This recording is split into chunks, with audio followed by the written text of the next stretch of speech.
Auto के speaker box में छुपाकर गांजा स्मगलिंग। पुलिस की कार्रवाई। हैदराबाद में गांजा सप्लाई के खिलाफ ईगल फोर्स और पेट बशीरबाद पुलिस ने मुश्तरका कार्रवाई करते हुए एक ऑटो रिक्शा से गांजा बरामद किया।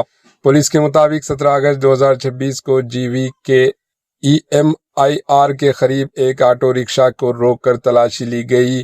तलाशी के दौरान पुलिस को ऑटो रिक्शा के स्पीकर बॉक्स के अंदर छुपाया गया 6 किलोग्राम गांजा बरामद हुआ। बरामद किए गए गांजे की मालियत तकरीबन 3 लाख रुपए बताई गई। पुलिस ने गांजा जब्त करते हुए मामले की मजीद तहकीकात शुरू कर दी और गांजे की सप्लाई के पसपर्दा अफराद के बारे में मालूमात हासिल की जा रही है। Bureau report AHN news.